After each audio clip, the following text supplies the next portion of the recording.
ഞങ്ങൾ ഷൂട്ട് ചെയ്യുന്നതിന് മുന്നേ തന്നെ അജിത് സാർ ഓൾറെഡി സെറ്റിൽ ഉണ്ടല്ലോ. അപ്പം പലപ്പോഴായിട്ട് അജിത് സാറിനെ ഓൾറെഡി കണ്ടിരുന്നു, സംസാരിച്ചിരുന്നു. അപ്പം ഭയങ്കര കംഫർട്ടബിൾ ആയിരുന്നു ഓൾറെഡി ആ സമയം ആയപ്പോഴത്തേക്കും. പക്ഷെ എനിക്കറിയില്ലായിരുന്നു സാറിൻ്റെ കൂടെ എനിക്ക് കോമ്പിനേഷൻ ഉണ്ട് എന്നുള്ളത്.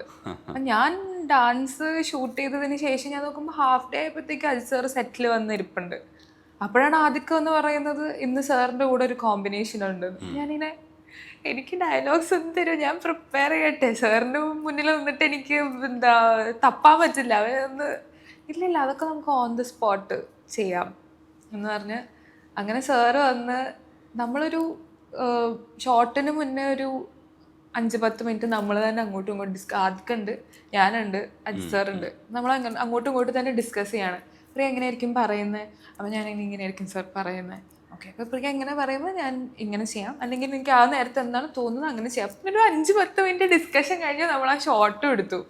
ആൻഡ് അതിൽ സാർ എൻ്റെ തലയിൽ കൈവെക്കുന്ന ഒരു സീനുണ്ട് ഞങ്ങൾ സംസാരിച്ചുകൊണ്ടിരിക്കുമ്പോൾ. അതൊക്കെ എനിക്ക് ഭയങ്കര സർപ്രൈസിങ് ആയിട്ട് തോന്നി. അപ്പം എനിക്ക് ആക്ച്വലി അജിത് സാറിന് അനുഗ്രഹം കിട്ടിയ പോലെ ഉണ്ട്. അപ്പം അതൊക്കെ സാറ് ഇംപ്രവൈസ് ചെയ്യുന്നതാണ് ആ ഒരു മിനിറ്റിൽ തന്നെ. അപ്പോൾ സാർ എന്ത് ചെയ്യുന്നു നമ്മൾ അതിൻ്റെ കൂടെ ഗോ വിത്ത് ദ ഫ്ലോ എന്നുള്ള പോലെ അങ്ങ് പോയാൽ മതി.